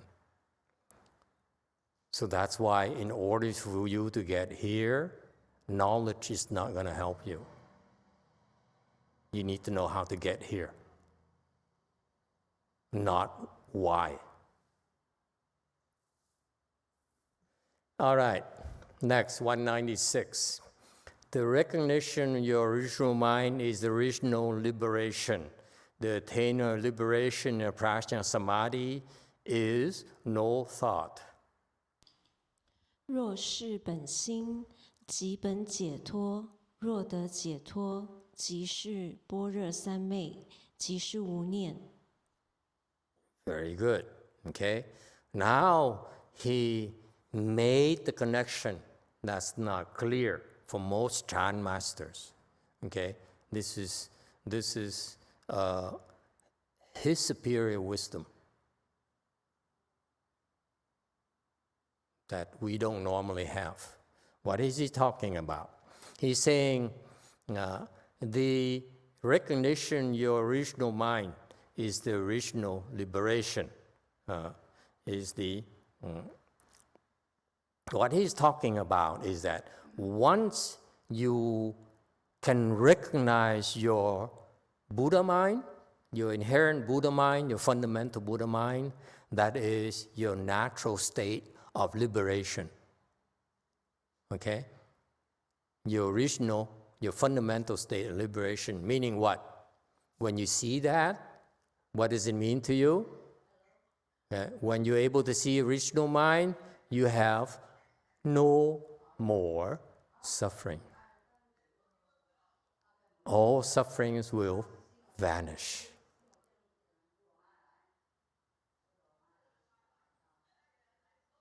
That's called liberation. Liberation is a state of absence of suffering. You're liberated from suffering. So that's why originally Buddhas have, now there's an ant that climbs on my eyeglasses. Okay, originally Buddhas have no suffering whatsoever. So you come home to your own original Buddha nature. Okay, when you see a Buddha nature, you're in the Buddha ground. Therefore, at that moment right there, all sufferings cease. You are liberated. That's the fundamental liberation of the Buddha ground. Okay? And furthermore, he gave us more details of liberation. How do you attain this liberation? Another way to look at this liberation, he says, is how you achieve this liberation is you enter the Prajna Samadhi. So until you're able to enter Prajna Samadhi, you don't know what this Buddha liberation is. It's not knowledge. You have to enter that Samadhi. Now you go back to the same concept. Why? We don't want to explain to you too much, because we cannot explain to you what is this Prajna Samadhi. We only need to bring you there, tell you how to get there. That's all. And if you're not willing to cross your legs and do the leg pains, why should I tell you about this Prajna Samadhi, how to get there? You got to be kidding me. You can't even handle 1 hour, half an hour leg pains, and you say, I can't take, this is too much pain, it's too much suffering. Just tell me quickly how I enter Prajna Samadhi. It have to be your way, right? Good luck.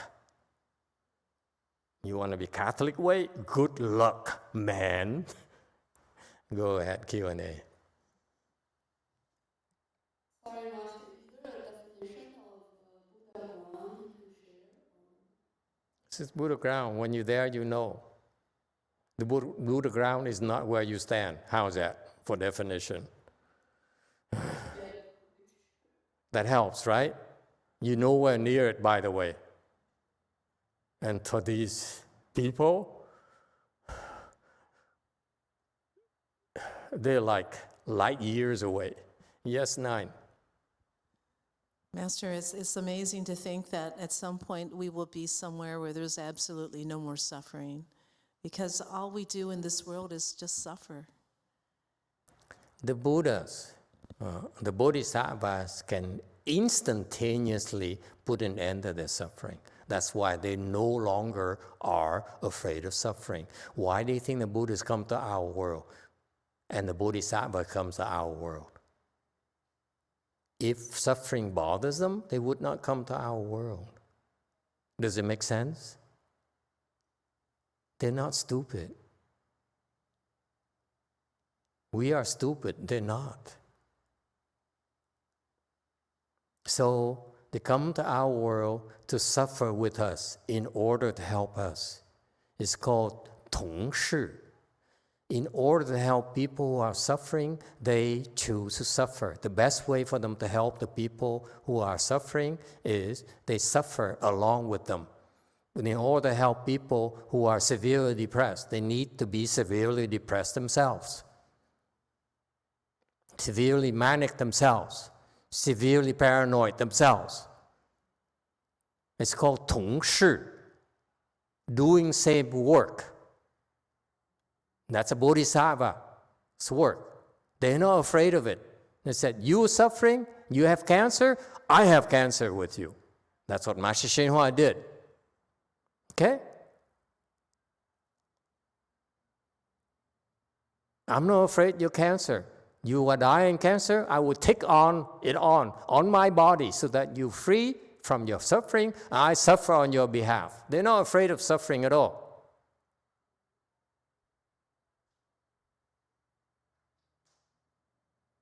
Because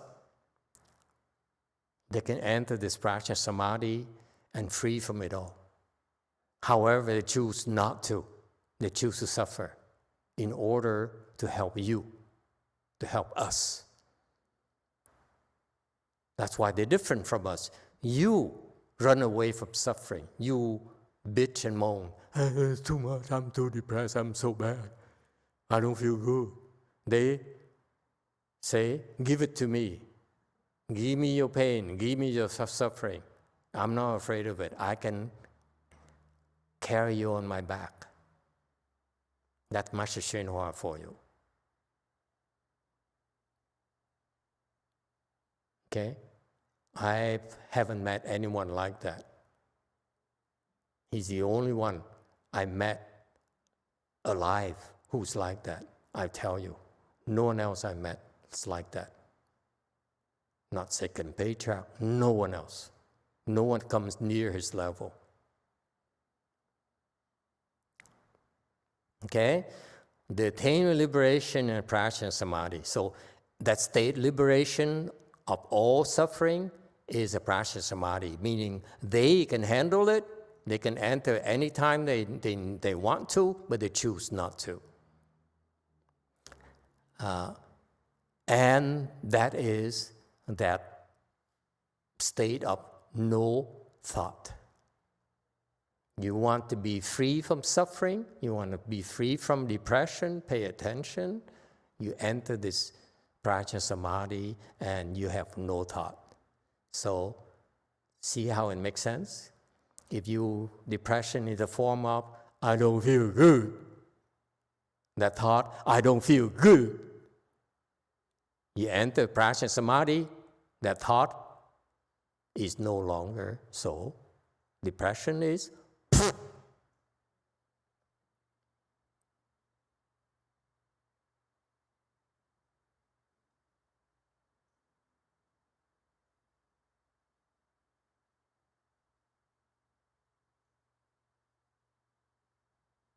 what do you want out of life? More temples, more money, more recognition, and you're depressed like hell? So confused. Yes, 9. Master, is there a cultivation level where we can reach this, or this is way beyond that? Of course. Many people can reach it already. When I explained this 4 years ago, only a handful of people could. Now it's a lot. So I don't brag. I talk about it because others have reached this Buddha ground already. 198. What is meant by no thought? No thought means to view all Dharma of the mind undefiled by attachment. The function pervades all places, but is nowhere attached. 何名无念？若见一切法，心不染着，是为无念。用即遍一切处，亦不着一切处。 Okay, so he explains further. What is this no thought samadhi? I have an ant that dances in front of my eyes.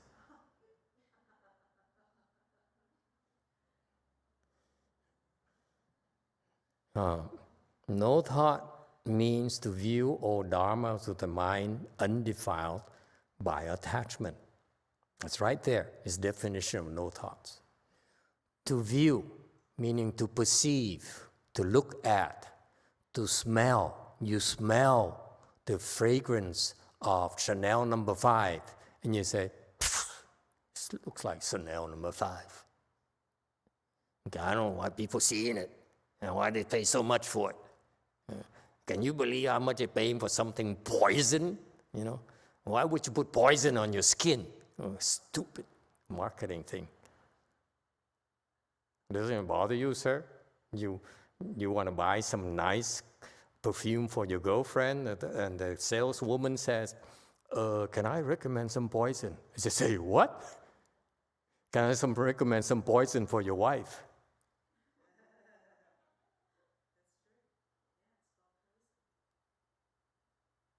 I was shocked when I heard about the names they chose.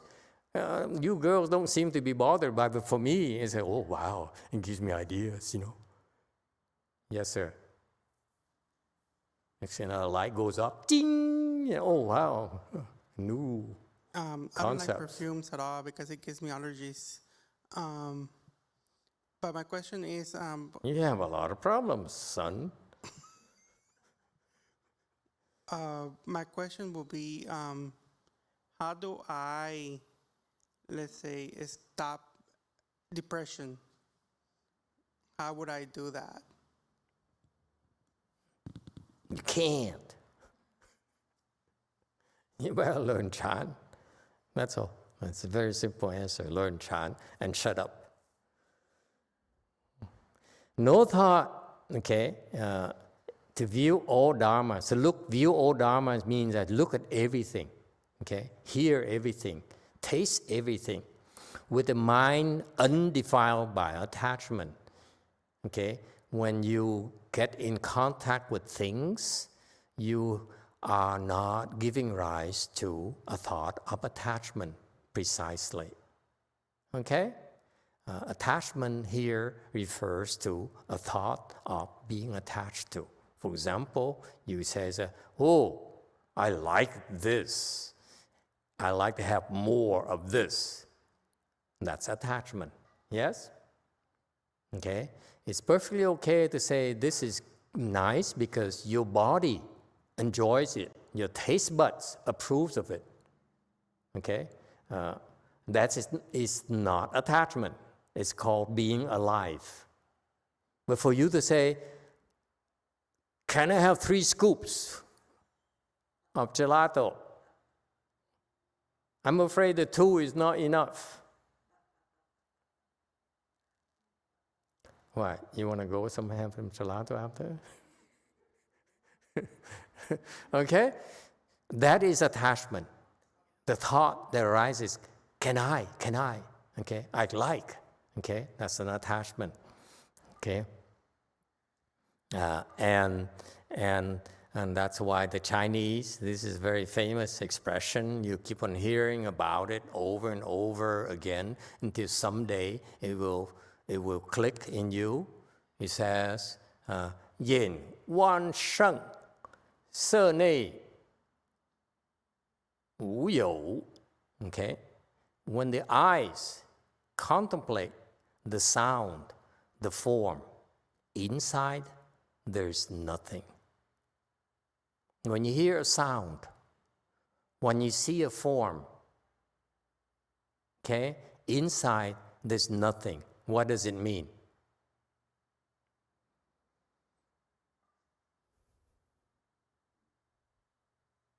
How can there be nothing? I don't know why his disciples, Master Hsu's disciples or the Chinese never asked that. We Americans would ask immediately, what do you mean nothing? You mean like I look at that as nothing inside? Then what am I? How can I see anything if it's nothing I'm seeing? What is the matter with these Chinese people? They never dare ask questions.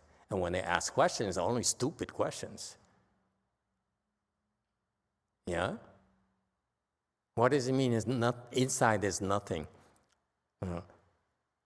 The eyes contemplate the sound, the form. Inside there's nothing. Yes, Q&A. I think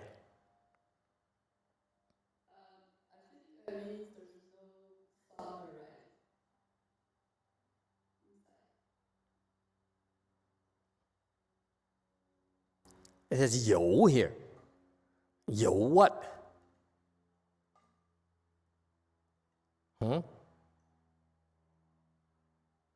The translation in the English doesn't do justice. 内无有. 有 here is to have. Have what?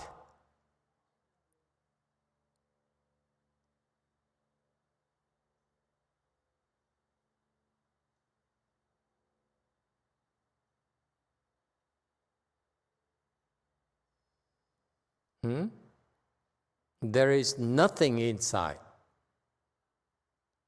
If there is nothing inside, how can you see anything? Might as well be invisible. Might as well be an hallucination. Huh? What is he talking about? Yes, sir. Could he be talking about emptiness when you look at something, or even if it's emptiness, then how can you see anything?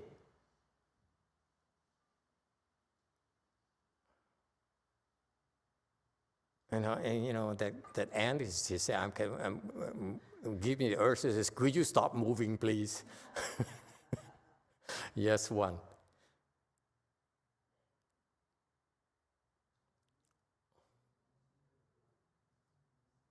So you see clearly when the ant is moving, clearly I'm not seeing nothing inside. There's something moving. 6. A Di Đà Phật, khi mà mình nhận được cái sáu trần đó, ở trong cái mind mình không có khởi phản ứng lên là thương với ghét, discrimination. Tức là người ta cãi nhau mình cũng không thấy ồn, mà mình không có phiền não khi như những cái vọng tưởng hàng ngày. Nó xảy ra, mình biết nó xảy ra vậy thôi. Giống cái mirror nó chiếu vậy thôi chứ không có khởi là thương cái này, thích cái kia, ghét cái nọ. Chứ lúc đó mình không phải là cục đá, mình biết hết nhưng mình không có khởi lên.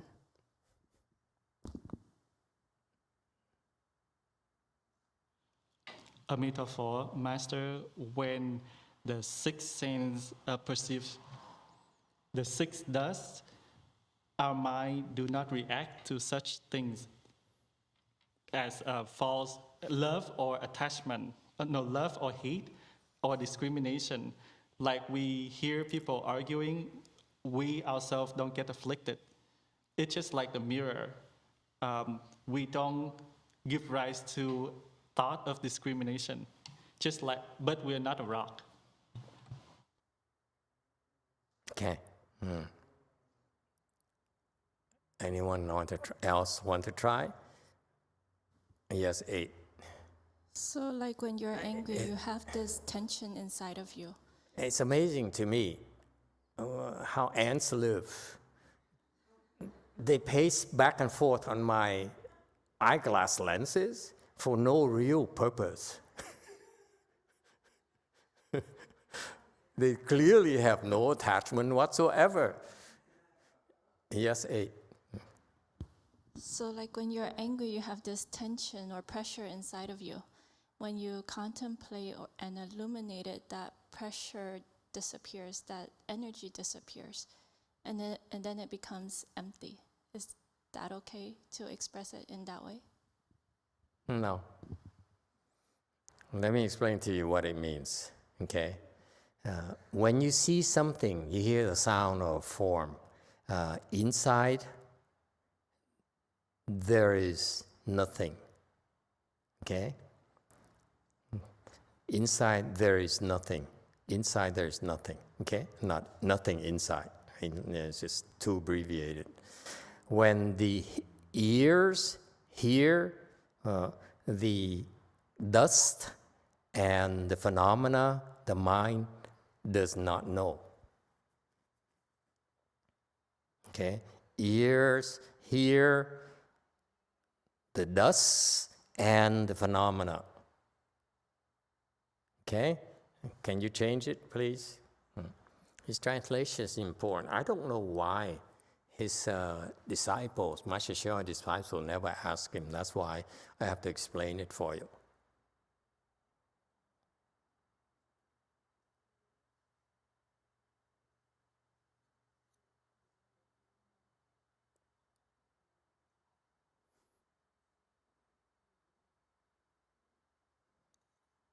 Got that? Okay, goodbye. Hope you die.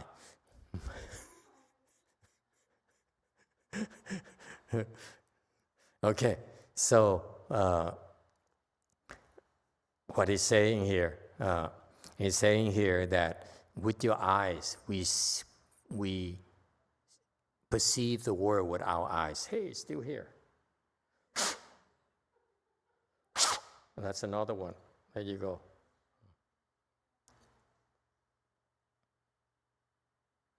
I hate ants. So attached. Oh. What do you want? Number 5. Master, there's room. There's a thing that when we are, we the Taoists, we like to burn those paper money and paper clothes and paper, I don't know, for the ancestor. If we do that, does it cause any damage for them to come down? Does it cause any damage for them to come down? It does? Yes. You got to tell my mom, Master. What kind of damage? I don't know. Air pollution.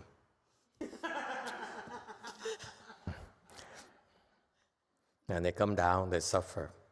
So does it do anything bad to them? For real, Master, does it?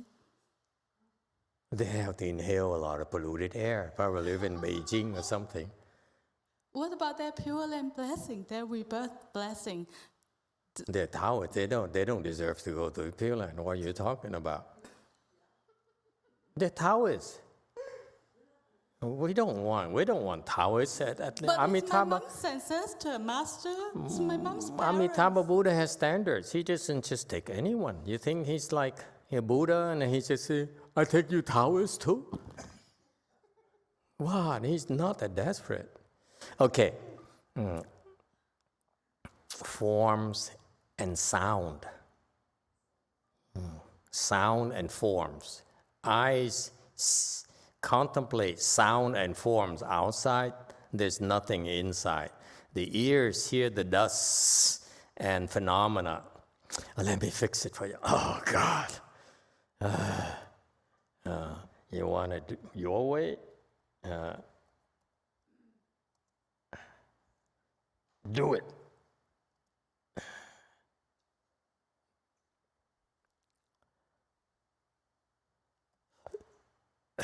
Phenomena.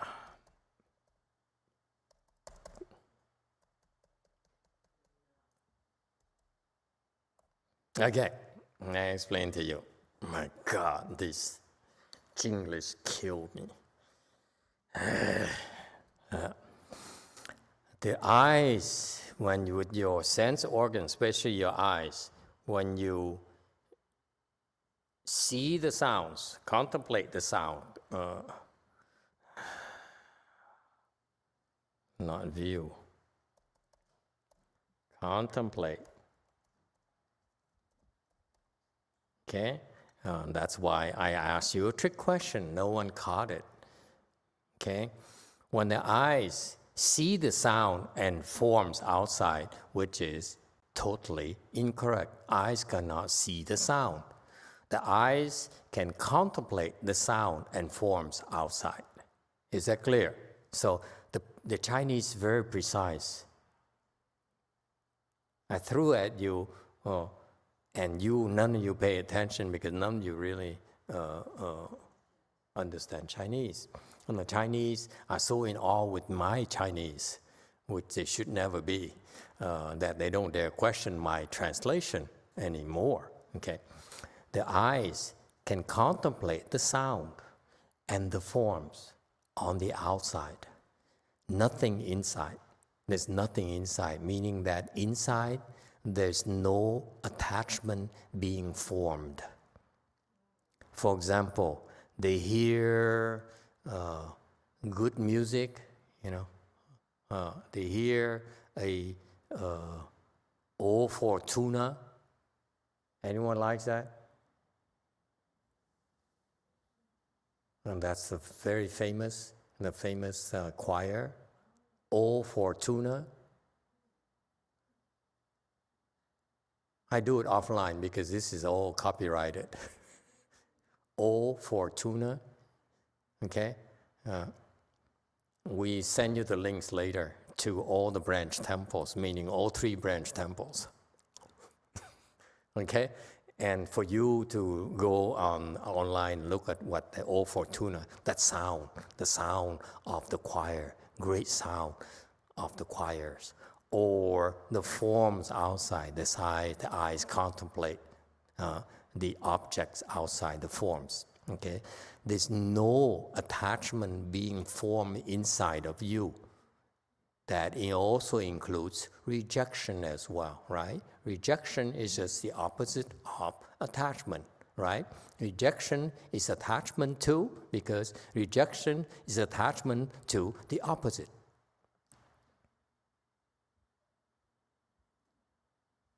Is that clear? So inside, there is no attachment whatsoever or rejections. Is that clear? So inside we don't say, oh, he's Catholic, therefore let's ignore him.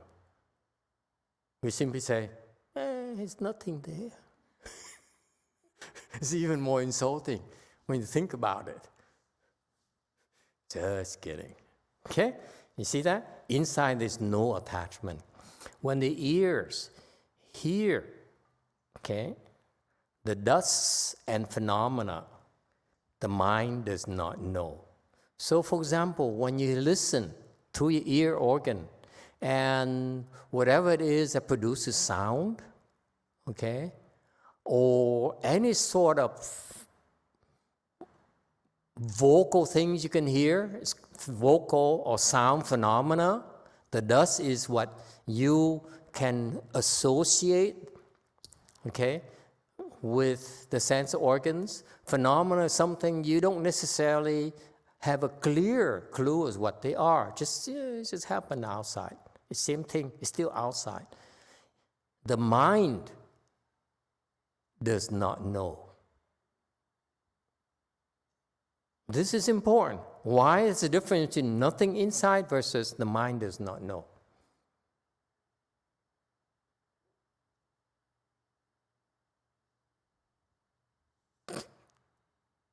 If you can answer this, I will give you gelato right now today.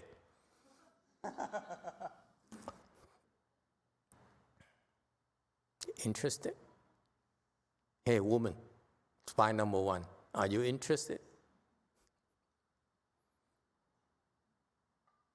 Catholic, go ahead. You answer right, I will pay for gelato today. Up to $5, not $8. Let me try. So maybe whatever you see or any phenomena you see, just you may not comprehend.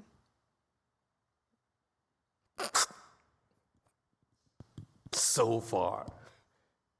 So close and yet so far away. Anyone? Yes, oh my, you say it right, I will pay for gelato. Because he says, I don't care. He says, I'm above gelato. Because the true mind is empty. When something happens, the mind reflect it like the mirror reflects. So it means something happened. It means from the mind empty, so something empty too. Like that, why recognize we will quickly realize no gelato. Anyone else? This is so precise. Hey, the other Vietnamese. You have the answer. Master Z, he's the last Vietnamese alive. What does it mean? Explain. Mind does not know. Xin bu zhi. What does it mean?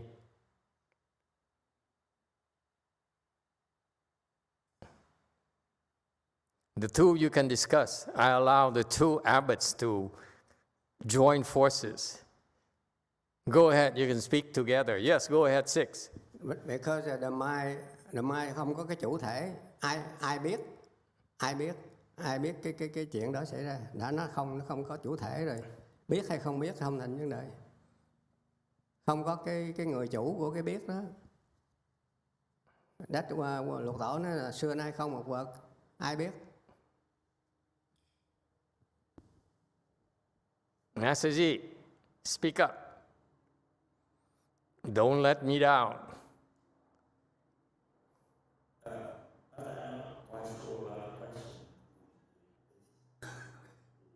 The mind does not know. What does it mean the mind does not know? How can you hear the dust and the mind does not know? How is it possible? I think the mind does not know, he doesn't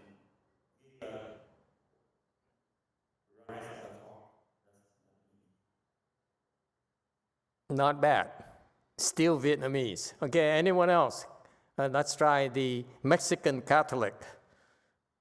Vietnamese Buddhist failed. Yes? Maybe you're not grasping? No. The last Vietnamese in the block. Master, does that mean that that person is deaf? Is deaf? This guy is brutal. He says, when I hear something, okay, I would take a screwdriver and stick it in my ear so that I go deaf.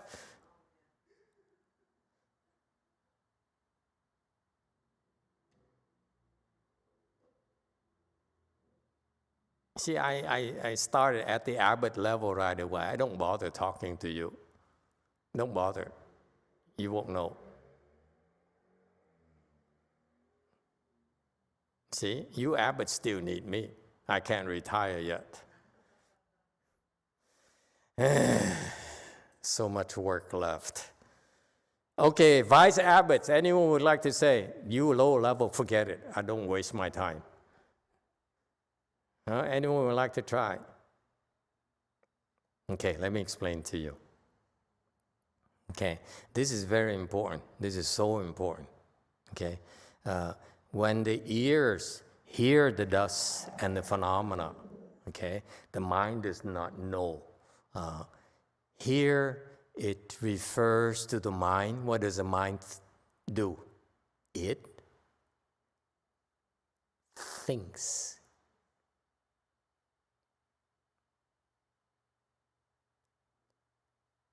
What kind of thinking does it do?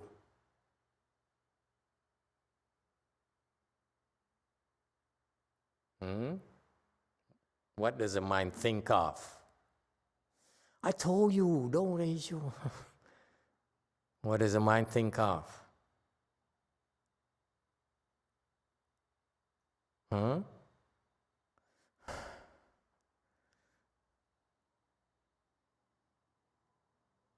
It thinks?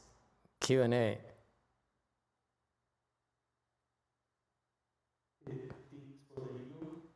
No. I told you not to raise your hands.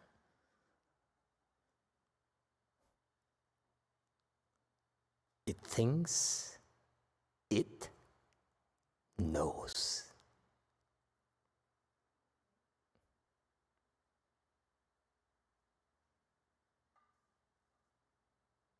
There's no knowledge. You are still attached to knowledge.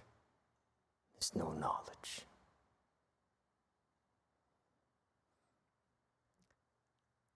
Nothing inside here refers to no attachment is formed. That's easy to understand. What your problem and his problem in Korea is that you are both still attached to knowledge.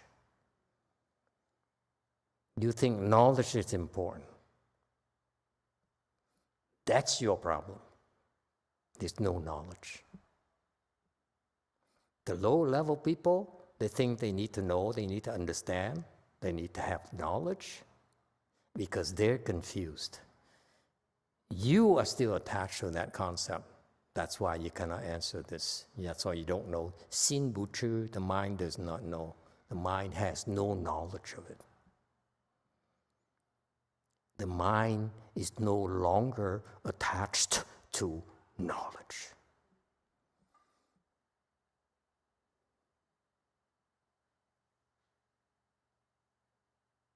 Isn't that right? You attach to knowledge? Ví dụ bây giờ mình nghe đứa nhỏ nó nhõng nhẽo, nó nhè nhè nhè. Mình nghe mình biết vậy thôi, nhưng mà không có khởi lên là thương hay ghét hay là đứa nhỏ làm phiền mình. Mình nghe là biết nghe tiếng nhỏ, đứa nhỏ nó nhè nhè, nó khóc vậy thôi. Mà nó không có đói, nó không có bệnh hoạn, mà nó nhè nhè. You're referring to nothing inside. You're not referring to mind not know. It's different. Why do the Chinese say nei wu you and xin bu chi? Because they're two different things. Nei wu you here is low level, where you are, you get it. But a high level, xin bu chi, you are not there yet. He's not there yet in Korea. I have proof. You cannot understand this. When you're there, you understand what I mean. You still disagree with me. You still don't understand. He still does not get it because you, deep down, you are attached to knowledge. You tell yourself, how come Master knows so much? I know nothing. Before I come here, I don't know what I'm going to be talking about. I only talk because of you, because of her, because of these idiots. If without you, I don't know what to talk about. Every time I prepare for lecture, you know what I do? I look at the screen, my mind goes blank, and say, what shall I talk about today? And if I don't deliver today, they will leave me and go to DRBA temples. That's all I know. There's constant pressure every day, every time, every weekend. You know, I have spies coming in here and said, see, let's see what else he's got to give us today. If he doesn't give it to me, I'll leave. And for 15 years, he's been coming in my temple, and he says the same attitude. Okay, what have you got for me? If you don't give me something knowledge, some new knowledge, I will leave. Right, huh? Spy number one? Huh? Master doesn't know anything. Why should I come? Right?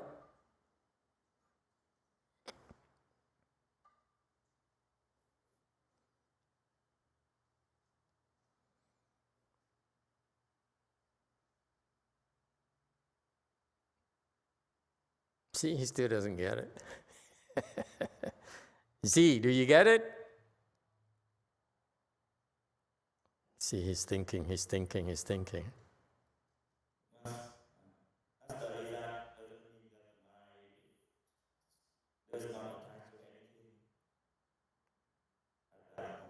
No, attached to knowledge. True here is knowledge. I mean, it's when it doesn't have no mind, I mean that it doesn't attach to anything. No, he doesn't get it. I'm very specific. The mind has no knowledge. Only stupid people ask to know why. Ask for knowledge. If you get to a high level, like a little bit higher than yours, they have no more knowledge.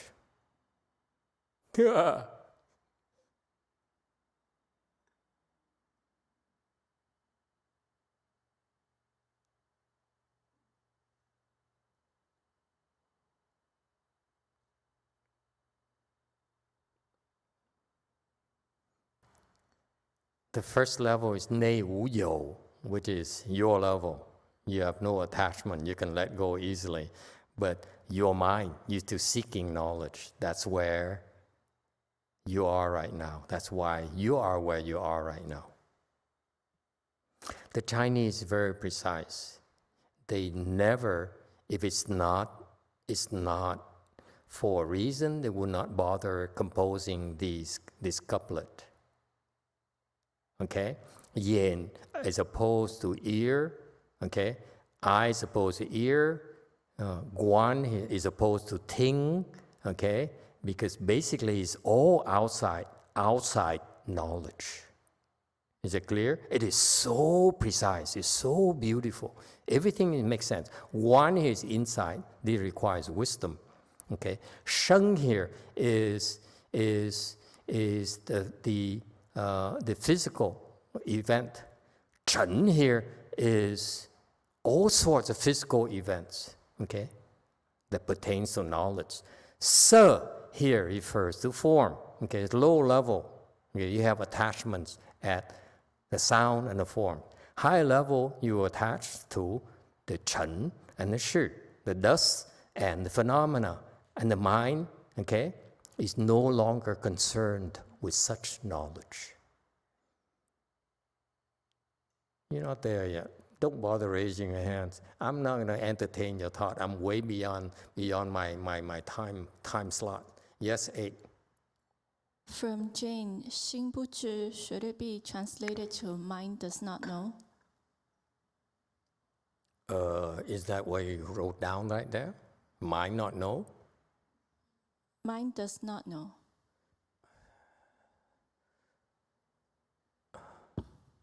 This is my Vietnamese English. You don't like it? Tough luck. I can't believe these Chinese people. How dare you question my Vietnamese English? You at best Chinglish. Yeah. Không nhiễm trước là sao? Nó khác với tâm need not know. Different levels of wisdom. You don't understand. That's why you don't get it yet. He doesn't understand in Korea either. That's why you still need me. I'm hoping you understand so that I can retire. Don't think I don't want you to know. I want you to know, but you're not there yet. You don't get it yet. Someday you will. But there's a reason why they have two of them. There's a couplet here. This is low level, where you are, you understand. Here, you don't understand. That's the nature of your ignorance and his ignorance. You don't mess with these Chan people. They look at you and they ask you, I ask you a question, okay? And now you understand why these people never ask Master YongHua. If I were there, I would ask him, Master, why is there Nei Wu You and then Xin Wu Chu? Why don't we simply say, combine everything into one sentence and then Nei Wu You? They're totally different. That's why there must be two sentences. One is the first level, and next is for high levels. Okay, we stop here today. Thank you, everyone. We're over time, way over time.